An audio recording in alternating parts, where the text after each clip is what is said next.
말씀 따라 성령 따라 다시 일어서는 교회 2026년 정교인 성경 통독을 우리가 열심히 하고 있습니다. 조금 뒤로 밀린 분들 열심히 따라잡으셔서 다시 한번 통독의 그 대퍼레이드에 참여해 주시기를 바랍니다. 이번 주까지 이제 사사기를 읽게 되죠. 사사시대 이야기 말씀을 좀 준비를 했습니다. 그래서 이번 주와 다음 주까지 두 주 사사기 말씀을 나누도록 하겠습니다. 러시아의 대문호 도스토옙스키의 소설 까라마초프가의 형제들이라고 하는 소설에는요, 이런 말이 나옵니다. 신이 없다면 모든 것이 허용된다라고 하는 말입니다. 신이 없다면 모든 것이 허용된다. 절대적인 기준이 사라진 사회가 얼마나 위험하게 되는지 그것을 잘 이야기해 주는 말이라고 할 수 있을 것입니다. 가만히 이 말을 생각하는데 오늘 우리가 나누는 사사기 시대를 연상하게 하는 말씀이구나라는 생각을 하게 됐습니다. 왕이신 하나님이 잊혀진 시대, 그래서 자기가 하고 싶은 대로 모든 악행들이 일어났던 시대이죠. 그 시대의 모습을 오늘 17장 6절 말씀은 한마디로 우리에게 이야기해 주고 있는 것입니다. 광야 생활을 끝내고 이제 가나안에 들어가는 이스라엘은 이제 고생 끝, 이제 행복 시작, 그럴 줄 알았는데 그렇지가 않았습니다. 이어지는 사사시대에는 오히려 혼란과 고난이 더 이어졌습니다. 영적으로 육적으로 더 힘든 시기가 찾아온 것입니다. 왜 그렇게 힘든 시기가 되었을까? 사사기 2장 10절 하반절은 그 이유를 이렇게 기록합니다. 함께 읽어볼까요? 시작. 그 후에 일어난 다른 세대는 여호와를 알지 못하며 여호와께서 이스라엘을 위하여 행하신 일도 알지 못하였더라. 아멘. 하나님을 경험했던 세대는 다 지나가고 새로운 시대가 일어나게 된 것입니다. 우리가 지난주에 6.25 전쟁 일을 기념하는 날짜가 지나갔잖아요.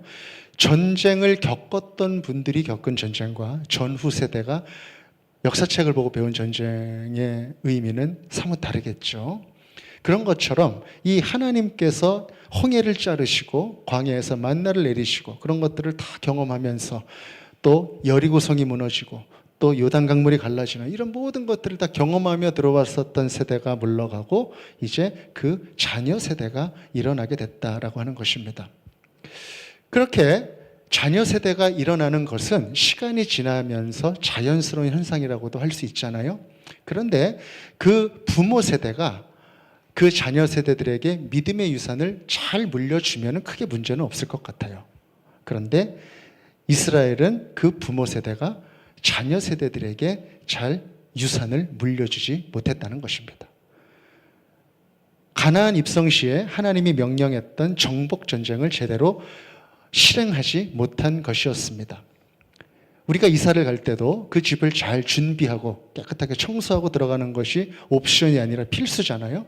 특히 거기에서 같이 살 자녀들을 위하는 마음이라면 더더욱 그렇게 했었어야 됐을 텐데 지금 이 부모 세대는 그렇게 못했다는 것입니다. 그래서 비극이 싹트게 된 것이죠. 모세에게 주신 말씀을 모세가 이제 선포한 신명기 20장 10절에서 14절까지 말씀은요, 이스라엘이 이제 출애굽을 한 다음에 다른 민족들과 전쟁을 할 때 어떤 기준으로 싸워라라고 하는 그런 말씀이 기록이 되어 있습니다. 일반적인 전쟁에 대한 규정입니다. 그거 내용은 이렇습니다. 첫 번째는 먼저 무력이 아니라 말로 항복을 권해라. 그리고 항복을 하면 서로 화평하여라. 그리고 조공을 받는 것으로 그냥 끝내라. 그리고 세 번째는 만약 항복을 하지 않는 경우에는 전쟁을 하되 남자들만 다 죽여라. 그리고 여자들과 아이들 그리고 가축들과 성 안에 있는 물건들은 죽이지 말고 전리품으로 취해라. 이것이 일반 전쟁에 관한 하나님의 말씀이었습니다. 그런데 이 14장 이후에 15장 5절부터는 가나안 정복 전쟁을 위한 별도의 전쟁 기준을 또 하나님께서 말씀하고 계신다는 것입니다. 다 진멸시키고 몰아내라. 그렇게 이야기하십니다. 우리 신명기 20장 15절에서 18절 말씀을 제가 읽겠습니다. 내가 내게서 멀리 떠난 성읍들 곧 이 민족들에게 속하지 아니한 성읍들에게는 이같이 행하려니와 그러니까 일반 민족들은 지금 14절까지 말한 대로 행하라 이렇게 말씀을 하시는 것이고요. 이제 16절부터는 가나안에 관한 얘기입니다. 오직 내 하나님 여호와께서 내게 기업으로 주시는 이 민족들의 성읍에서는 호흡 있는 자를 하나도 살리지 말지니 곧 헷 족속과 아모리 족속과 가나안 족속과 브리스 족속과 히위 족속과 여부스 족속을 내가 진멸하되 내 하나님 여호와께서 내게 명령하신 대로 하라. 이는 그들이 그 신들에게 행하는 모든 가증한 일을 너희에게 가르쳐 본받게 하여 너희가 너희의 하나님 여호와께 범죄하게 할까 함이니라. 아멘. 별도의 가나안 전쟁에 대한 규율을 말씀하셨다는 것입니다. 철저한 축출, 타협 없는 멸절, 이것을 말씀하셨다는 것이죠. 이 엄격한 전쟁을 히브리어로 헤렘이라고 합니다. 헤렘. 이 헤렘이 동사형이 이제 하람이라고 하는 단어를 사용하는데요. 17절에 나오는 진멸하라라고 하는 그 말을 이 하람이라고 하는 단어를 쓴 것입니다. 이 완전히 진멸하는 헤렘의 전쟁은 이스라엘의 정체성을 만드는 너무나도 중요한 일이었다는 것입니다. 생명을 죽이는 일, 다 죽이는 일은 너무나도 잔인한 일이죠. 그때나 지금이나 마찬가지예요. 그럼에도 불구하고 이 민족 안에, 이 가나안으로 들어가는 이스라엘 민족 안에 오직 하나님만을 섬기는 그 유일신을 섬기는 그 민족의 정체성을 잘 심어주지 아니하면 이 민족을 통하여 이루실 하나님의 큰 구속의 일들은 일어날 수 없다. 그 일이 너무너무나 중요한 일이었기 때문에 하나님께서는 이 헤렘을 명령하셨다라고 하는 것입니다.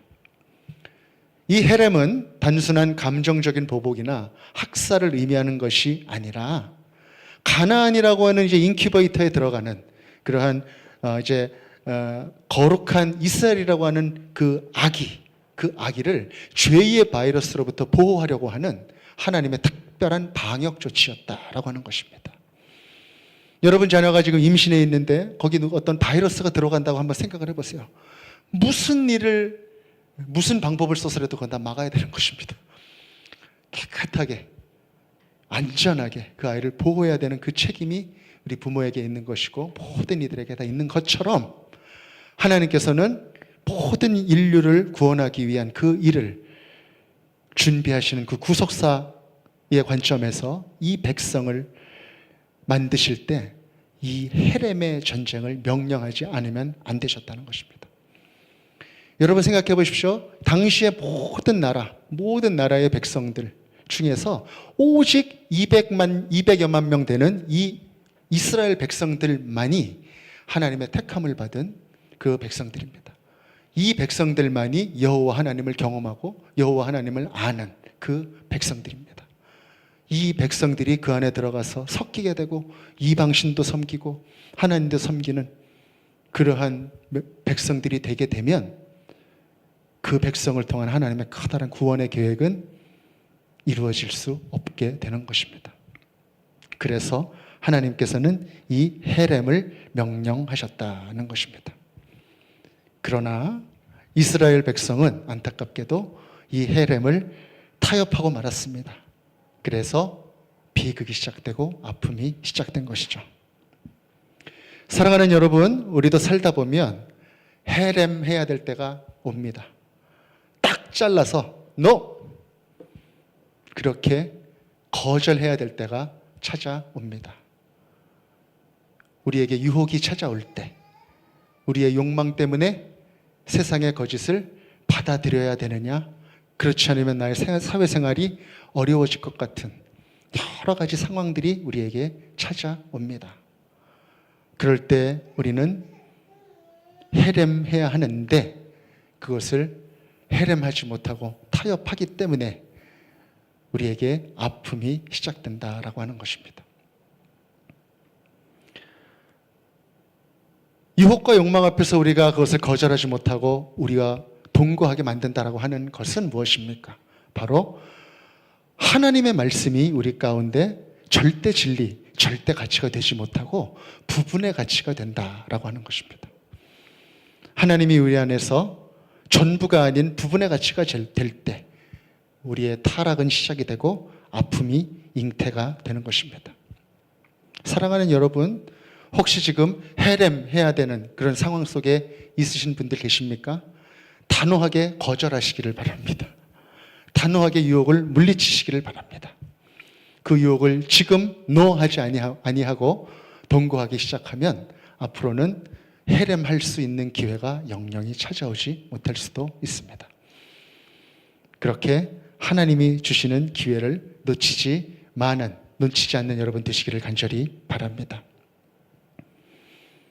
헤렘의 실패는 이스라엘에게 더 이상 하나님이 유일신이 아니라 이방신도 섬기는 민족이 되었다라고 하는 것을 의미합니다. 그것이 바로 영적인 타락입니다. 그렇게 왕이신 하나님을 잃어버린 이스라엘 백성들은 어떠한 과정들을 겪게 되는가?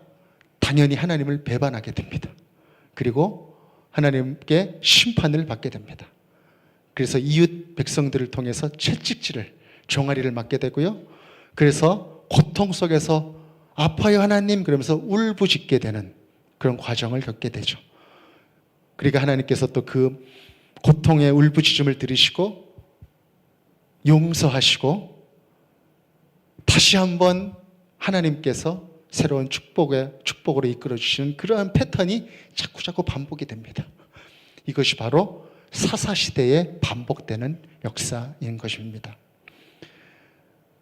사사기 안에 등장하는 이 사사들은요, 다 이런 사이클 안에서 등장하는 그런 사람들입니다. 한마디로 정리하면 어떤 사이클입니까? 하나님을 배반하고 그래서 이방 민족의 침략을 받고 하나님께 부르짖고 그래서 사사가 세워지고 그 다음에 적을 물리치게 되고 그래서 감사하게 되고 거기서 딱 끝나면 좋을 텐데 다시 또 배반하게 돼서 이방 민족의 침략을 받고 그래서 또 다른 사사가 세워지고 이런 일들이 계속 반복되는 역사가 사사기의 역사라고 하는 것이죠. 어떻게 보면 참 바보 같은 그런 이스라엘이다라고 생각이 되는데 여러분 가만히 한번 생각해 보시면은 그렇게 편안하게 우리가 이스라엘 이 백성들을 욕할 수 있을까 한번 생각해 보게 됩니다. 왜냐하면 이스라엘의 이 모습이 바로 우리들의 모습이 아닌가 그렇게 한번 되돌아보게 되기 때문에 그렇습니다. 혹시 여러분들 중에서 이 이스라엘의 반복되는 이 패배의 역사가 이건 내 얘기네 내 얘기 이렇게 생각되는 분들이 있으실지 모르겠습니다. 제가 전에 섬기던 교회에서 어떤 권사님이 그런 고백을 하세요. 저는요 목사님 꼭 때가 되면 하나님께 터지는 때가 있습니다. 그렇게 고백하는 그런 분이 있었습니다. 그런 때가 오기 전에 미리미리 조심해야 되는 걸 알면서도 꼭 때가 되면은 이렇게 하나님께 터지게 됩니다. 그렇게 이야기하는 분이 있었습니다. 혹시 여러분들 중에서도 내가 혹시 이렇게 혼나는 사이클, 하나님을 배반하고 벌받고 그렇게 해서 자꾸 혼나는 그런 사이클에 들어있다. 내 인생은 어렸을 때부터 그랬던 것 같다. 혹시 그렇게 생각되시는 분들이 있다면 지금 이 시간에 여러분들께 강력하게 권면합니다. 그 사이클로부터 나오시기를 바랍니다. 탈출하시기를 바랍니다. 거절하시기를 바랍니다. 그런 사이클이 아니라 어떠한 사이클에 우리가 들어가야 되는가? 바로 감사의 사이클입니다. 우리 한번 한 목소리로 따라해 볼까요? 감사의 사이클. 감사의 사이클. 혼나는 사이클에 있는 게 아니라 거기서 나와서 감사의 사이클로 들어가야 된다는 것이죠. 감사의 사이클은 이래요. 하나님께 감사합니다. 그래서 감사의 힘으로 하나님을 섬기고요. 또 열심히 섬기면서 감사하며 살다 보니까 하나님께서 축복을 부어주셔서 또 다른 감사의 조건이 또 발견되는 것입니다. 그래서 또 감사하고 그 감사의 능력으로 또 살고 그래서 감사가 계속 반복이 되는 그 사이클이 바로 감사의 사이클이다라고 하는 것이죠. 여러분이 감사의 사이클 일로 얼른 진입하시기를 바랍니다. 할렐루야. 아멘. 그러려면은 무엇을 제일 먼저 해야 되겠습니까? 감사를 제일 먼저 해야 되는 것입니다. 감사.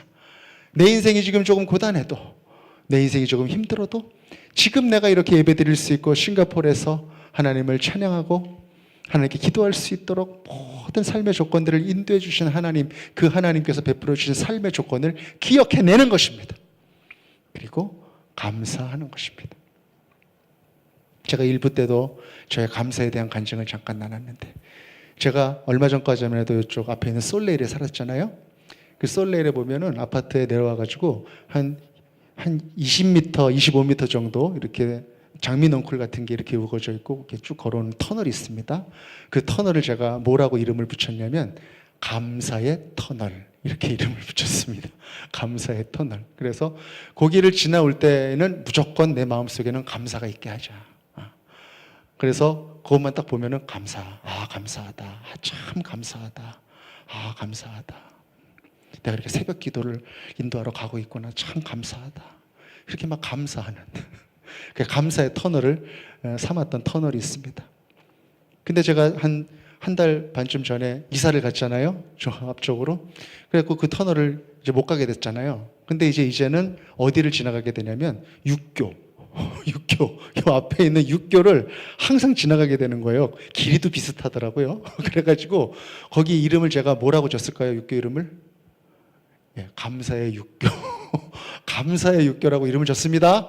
그래가지고 그 육교를 내가 딱 밟을 때는 무조건 나의 마음에는 감사가 있게 하자. 감사하다. 그래서 육교를 지나갈 때마다 일부러 제 아킬레스건을 사용해서 이렇게 올라가면서 운동 삼아서 이렇게 올라가면서 감사도 마음에 채워지고 건강도 채워지고, 그래서 얼마나 좋은지 몰라요. 사랑하는 여러분, 여러분들에게도 이렇게 감사의 터널이나 감사의 육교 이런 것들이 있으시죠? 할렐루야. 아멘. 그 장소, 그 시간, 그런 것들 여러분 꼭 만드시기를 바랍니다. 그래서 감사를 회복하고 감사의 능력으로 살아가고 감사의 조건을 또다시 받고, 그래서 감사의 사이클로 진입하여서 도저히 나오려고 해도 나올 수 없는 그 감사의 사이클 안에서 살아가는 우리 모든 성도님들이 되시기를 간절히 바랍니다. 아멘. 사사들은 어떤 사람들이었냐면, 이 이스라엘이 감사의 사이클을 살아가지 못하고 혼나는 사이클을 살을 때, 그 혼나는 사이클을 살을 때 하나님이 세우셨던 지도자들이었습니다. 타민족이 침략해가지고 이제 고통을 받을 때 하나님 사사를 이렇게 세우셔가지고 물리치곤 하셨던 것이죠. 이 사사라고 하는 말의 뜻은 판관이라고 하는 뜻입니다. 판관. 그래서 판단하는 관리, 그 정도의 말이 될 텐데, 카톨릭 성경에서는 이제 판관기라고 이렇게 기록이 되어 있고요. 영어로는 judge라고 합니다. 실제로 이 판관들이, 사사들이 했었던 기능 중에는 재판도 했었고 치리도 했었던 것이죠. 이 사사기 중에는요, 사사가 나오는데 전부 몇 명이 나오는지 혹시 아세요? 힌트, 제자들의 숫자와 같습니다. 12명 사사가 나옵니다. 12명의 사사가 나오는데 그 중에서 좀 잘 알려진 사사들이 있습니다. 온니엘, 에훗, 드보라, 기드온, 입다, 삼손. 이런 사사들은 좀 잘 알려져 있는 대사사들이라고 하고 다루고 있는 양도 조금 많죠. 그러나 좀 덜 알려져 있고 한 줄로 정보도 아주 조금만 주고 있는 그런 사사들이 있는데, 삼갈, 돌라, 야일, 입산, 엘론, 압둘, 이런 또 소사사들이 있습니다. 그래서 합쳐서 12명의 사사들입니다. 이 사사들은 위대한 인물들이었는가? 그렇지 않았습니다. 성경의 인물들이 다 따지고 보면 하나같이 못난 구석이 있는 인물들이지만 이 사사들도 마찬가지였다는 것이죠. 암흑기의 백성들을 보존하기 위해 세운 리더들이었을 뿐이었다는 것입니다. 그래서 이들의 역할을 디시전 메이커다, 이렇게 NIV에서는 이야기하고 있는데 그 말이 참 정확한 말인 것 같습니다. 민족을 위한 의사 결정자들이었다라고 하는 것입니다. 이 사사들이 위인은 아니었는데 온니엘이나 에훗 또는 삼갈, 그리고 여사사 드보라, 이 사사들까지만 해도 그래도 리더의 면모가 좀 보입니다. 그런데 그 다음에 나오는 기드온이라고 하는 사사부터는 조금 실망스러워집니다. 여러분, 기드온이라고 하는 사람은 처음에 하나님의 부르심을 받을 때 여러 번 의심하고 하나님께 증표를 자꾸 구하는 그런 연약한 모습을 보였습니다. 그리고 이스라엘이 그를 나중에 왕으로 이렇게 추대를 하는 때가 있었는데, 그때 말로는 겸손하게 내가 어찌 왕이 되겠느냐, 하나님이 왕이시지 않느냐, 이렇게 이야기를 했는데, 실제 그의 사는 모습은 속으로 재물을 탐하고 또 왕 노릇은 다 하려고 그러고, 그리고 부유했던 사사의 권한을 세습하려고 했었던, 자녀들에게 넘겨주려고 했었던 그런 모습까지 보이곤 했습니다. 그런 모습은 기드온뿐만 아니라 돌라라고 하는 사사도 그래서 자기 지파를 두고 다른 지파에 가가지고 다른 이유와 동기 때문에 그렇게 살았었던 사사도 있었고요. 야일이라고 하는 사사는 30명의 아들이 있었는데 굉장히 많았죠. 30명의 아들이 전부 다 각각의 성읍을 주어서 살아갈 정도로 그렇게 부유하고 많은 재산을 상속했었던 사사였습니다. 입산이라고 하는 사사, 압돈이라고 하는 사사도 다 비슷한 상황이었습니다. 사사들의 삶이 그렇게 존경할 만한 구석이 없었다는 것입니다. 이러한 사사들의 연약함과 부족함은 삼손이라고 하는 사사에서 아주 극에 달하게 됩니다. 여러분, 삼손 기억하실 텐데 어떻게 보면 사사라고 하기보다는 한량이라고 하는 말이 더 어울릴 정도로 아주 그냥 방탕하게 살았었던 그러한 사람이죠. 거룩한 나실인이 이방인인 블레셋 여인과 결혼하고 기생과 만나고 죽은 사자의 몸에서 꿀을 훑어서 먹고 그랬던 일들을 했습니다. 그래서 결국은 첫 번째 결혼에서도 아내에게 버림을 받고 장인에게도 버림을 받게 되는 일이 일어나게 되고 또 동족들에게도 버림을 받는 그런 일을 겪게 됩니다. 이것은 비단 삼손이라고 하는 한 개인의 그러한 문제가 아니라 그 모든 사사시대의 혼란상을 보여주는 그러한 사건이었던 것이죠. 그러나 성경은 사람의 위대함을 보여주는 책이 아니라 하나님의 위대하심을 우리에게 알려주는 책입니다. 그렇기 때문에 우리는 이 한 사람 한 사람 사사들의 모습을 보면서 또 사사기의 그 영적인 분위기를 우리가 읽어가면서 하나님께서 왜 이 사사기에 대한 기록을 우리에게 주셨는지, 왜 이 사사기가 이렇게 어둡고 힘든 시기가 되어야만 했는지, 이것을 우리가 잘 길어내고 우리의 현재를 살아가는 영적인 양식으로 삼아야 한다는 것입니다. 우리가 오늘 읽은 말씀, 사사기 17장 6절 말씀, 그때에는 이스라엘에 왕이 없었으므로 사람마다 자기 소견에 옳은 대로 행하였더라. 이 말씀을 가만히 보면 두 가지 중의적인 의미가 있습니다. 하나는 인간적인 왕이 없어서 마음대로 살았다.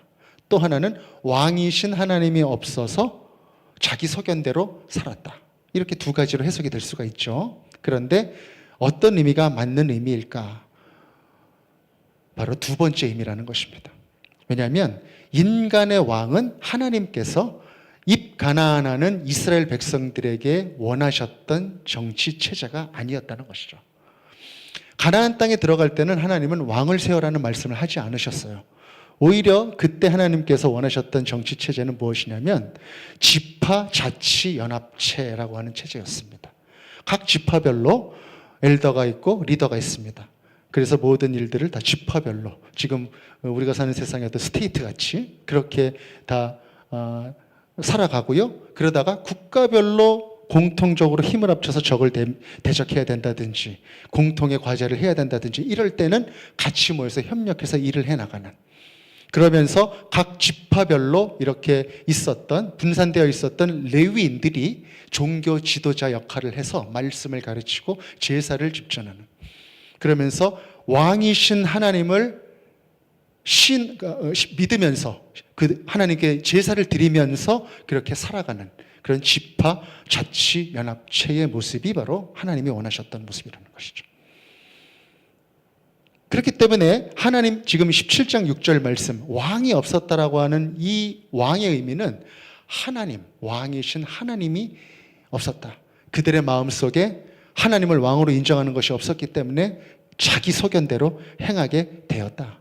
그렇게 이야기하는 것이라는 의미입니다. 그렇기 때문에 17장부터 21장까지에는 왕이 없었다라고 하는 말을 계속 반복하고 있는 것입니다. 17장, 18장, 19장, 21장에 왕이 없었다. 하나님이 왕으로 인정받지 못했다. 그렇게 반복해서 이야기하고 있는 것입니다. 사사기는 그 시대의 타락상이 영적인 어두움으로부터 시작이 됐고, 이 영적인 어두움은 지도자들의 타락으로 나타나게 되었다는 것을 우리에게 이야기해 주고 있습니다. 정치 지도자들, 종교 지도자들, 이 이스라엘 민족의 지도자들이 자기 마음대로 살았다는 것입니다. 서사라고 하는 지도자, 정치 지도자, 그 사람들이 마음대로 살았었던 이야기가 1장부터 16장까지 나오는 이야기고, 17장부터 마지막 장까지 나오는 이야기가 바로 종교 지도자들이었던 레위인들이 타락했던 모습, 그 모습을 보여주는 이야기라는 것이죠. 이 레위기의 타락의 모습은 우리가 다음 시간에 조금 더 집중해서 말씀을 나누도록 하겠습니다. 생각해보면 우리가 살고 있는 이 시대도요, 이 영적으로 혼탁했던 사사시대와 다름이 없는 것 같습니다. 국내외를 막론하고 지도자라고 하는 사람이 성추문에 휘둘리는 일들이 많이 있습니다. 그리고 이기적인 목적으로 전쟁을 일으키기도 하고 전쟁을 사용하기도 하는 그런 일들이 있습니다.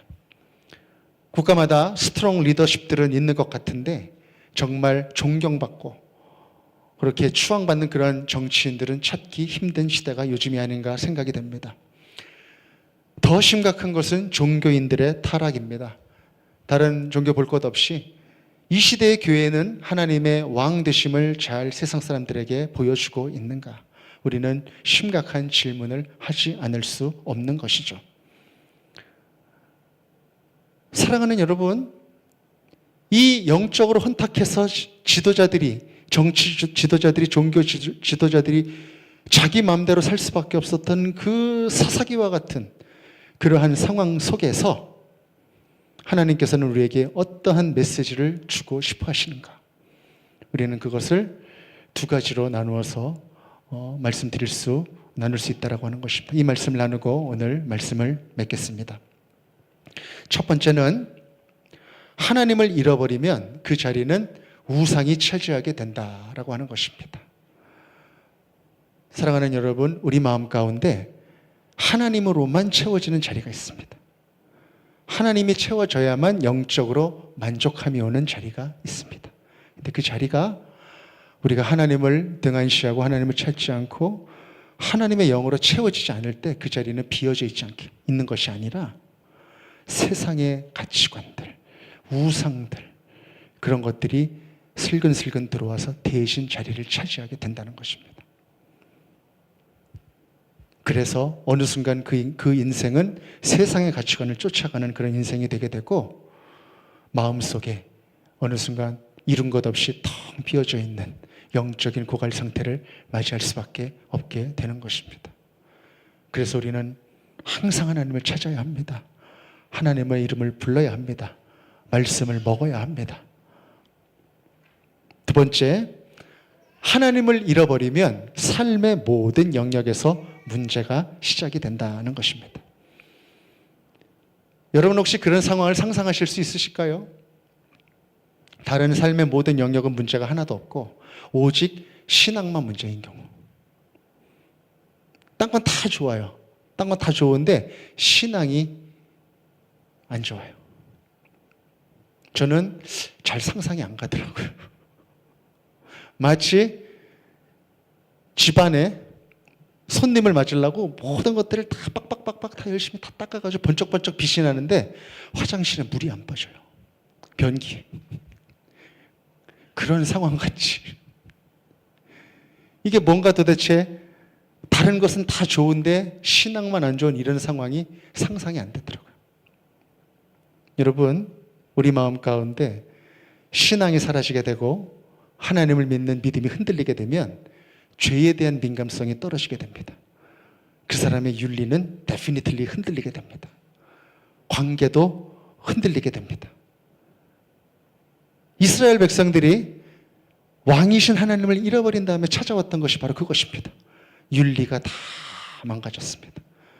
그 당시 인근 지역에 있었던 사람들의 윤리를 그렇게 따라갈 수밖에 없게 되었습니다. 신앙이 흔들리게 되었습니다. 하나님도 믿고 이방신도 믿는 그러한 혼합 종교의 때가 시작이 되었습니다. 모든 관계가 다 흩어졌습니다. 지파별로도 싸우게 되었습니다.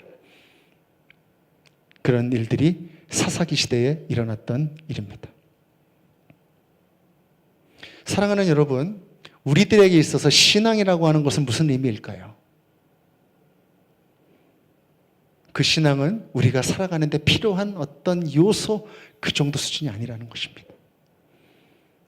우리가 더 고상하게 보이고 더 안정적으로 보이고 더 뭔가 믿을 만한 사람으로 보이기 위해서 하나쯤은 가져야 하는 그 무엇, 그 정도가 아니라는 것입니다.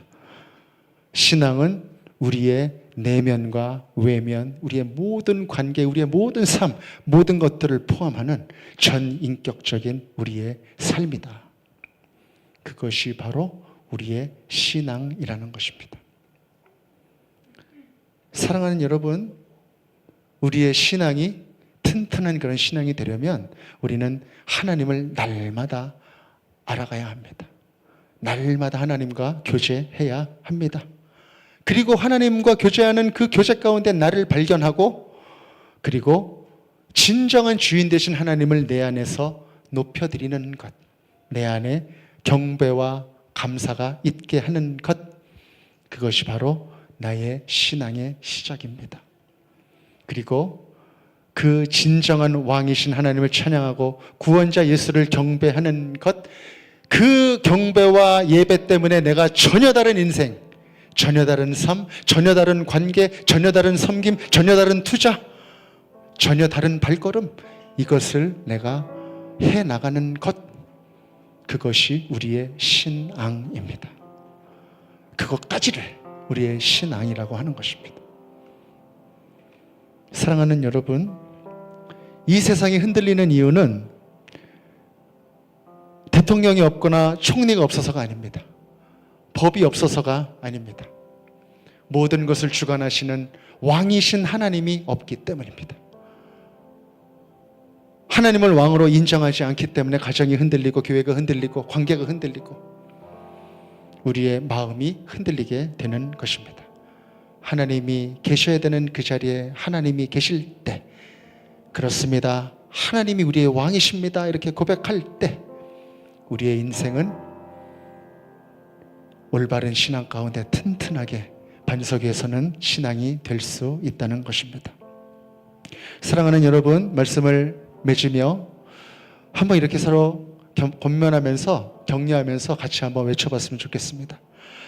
하나님은 나의 왕이십니다. 우리 진실되게 한번 고백해봤으면 좋겠습니다. 하나님은 나의 왕이십니다. 왕이십니다. 왕이십니다. 나의 모든 포기할 수 없는 가치입니다. 그렇게 고백하며 주님이 원하시는 삶을 잘 살아나갈 수 있는 우리 모든 생명의 말씀께 성도님들이 되시기를 우리 구주 예수 그리스도 이름으로 간절히 축복합니다. 아멘.